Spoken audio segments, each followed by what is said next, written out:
the first thing I wrote down when I was thinking about, because I'm curious about how you guys manage to do what you do on the scale that you do. Yeah. So I wrote down that it all sounds very onerous and demanding to me. And I'll tell you what I mean by that. Specifically, correct me if I'm wrong, but you've got 30 to 40 members of a monitoring team all around the world. And the, Yeah. the number that surprised me most was you're tracking over 100 million vessel movements every day. So how does that work? How do you do that?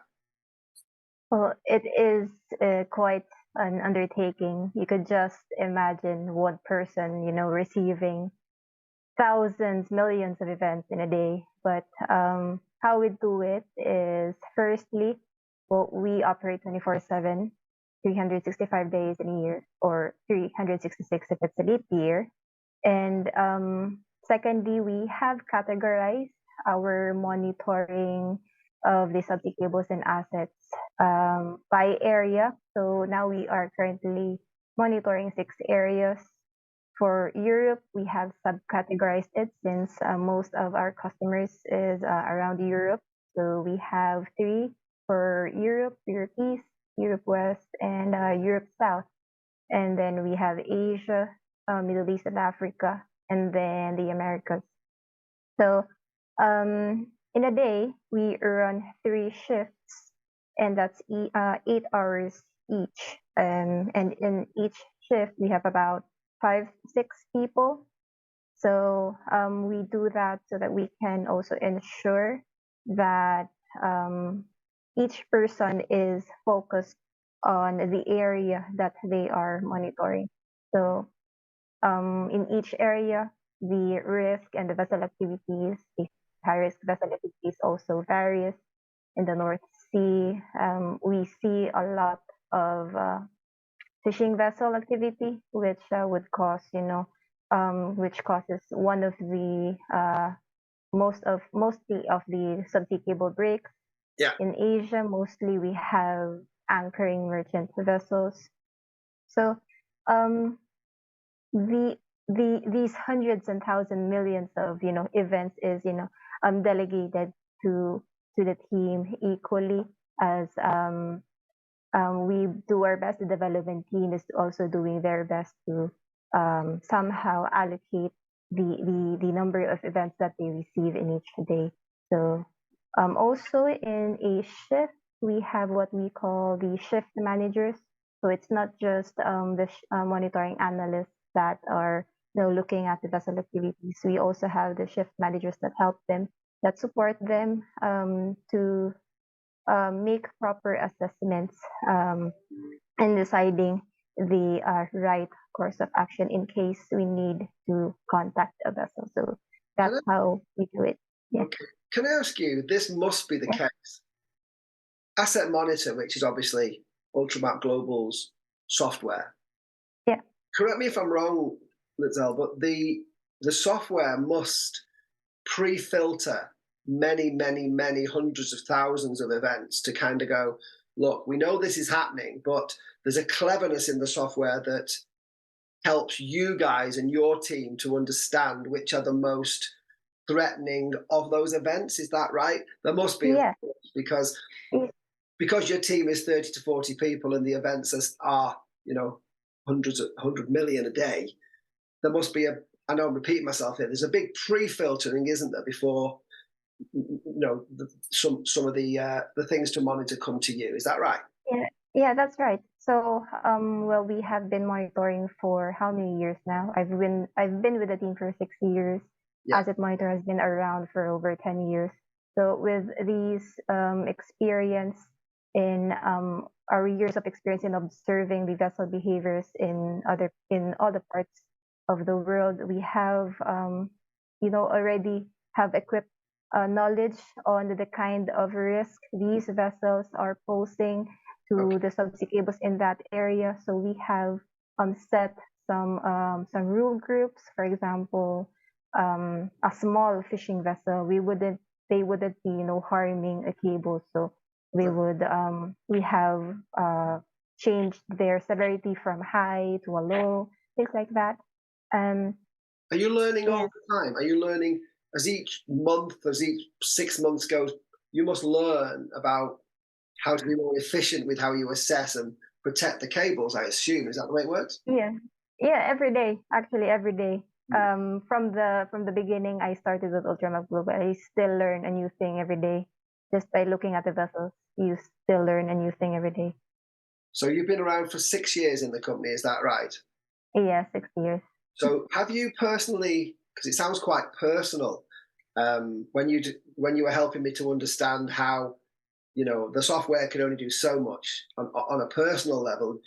Have you learned to identify that maybe 6 years ago you'd look at something and go, oh my goodness, this is a threat, but these days you are able to prioritize better with your Mm-hmm. accrued knowledge as to what's more threatening than something else. So your experience plays a big part in this, does it? Yes, definitely.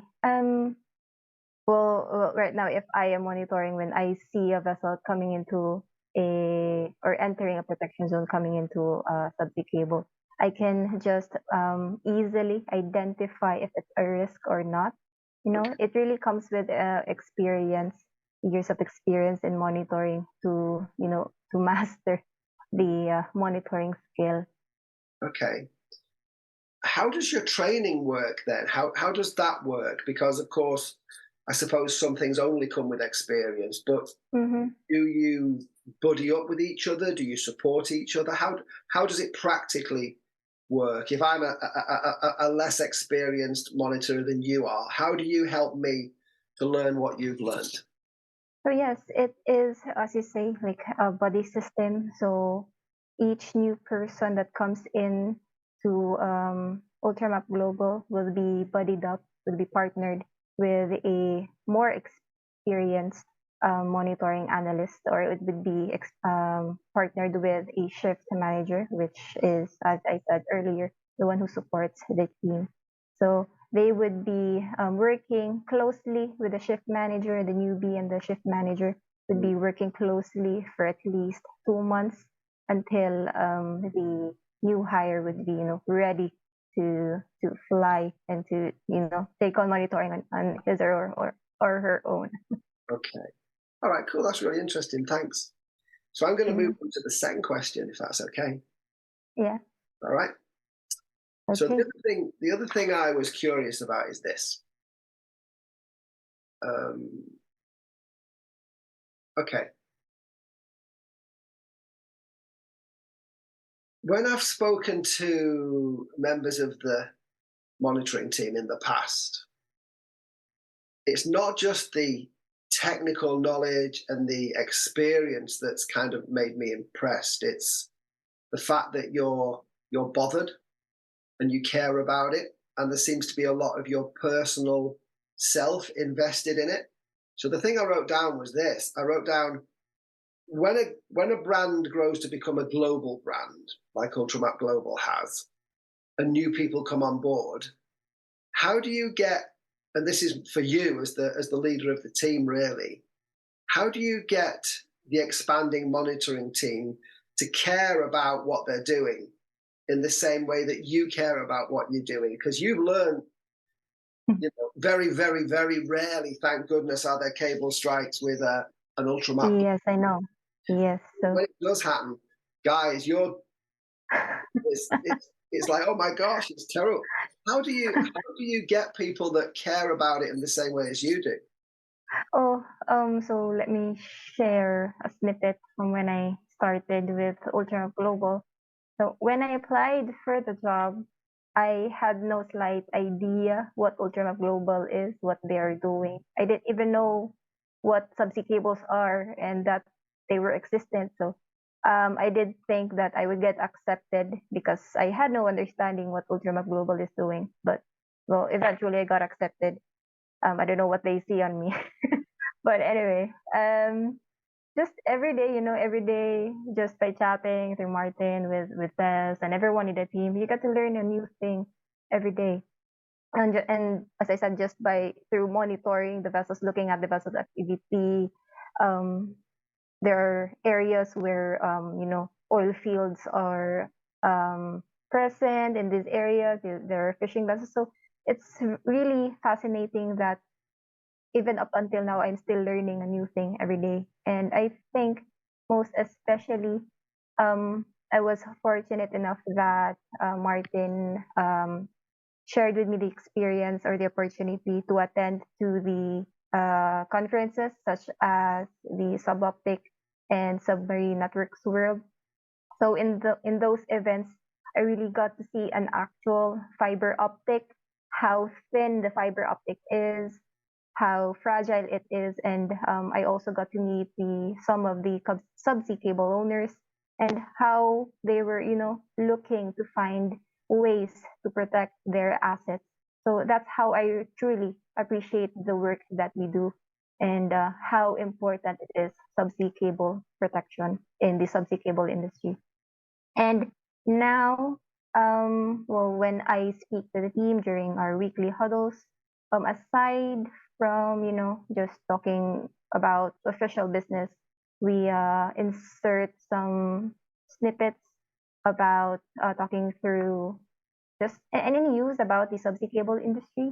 And then it gets fascinating. I get fascinated when I hear the oohs and ahs. Oh, really? And those side comments from the team whenever they discover something new about the subsea cable industry.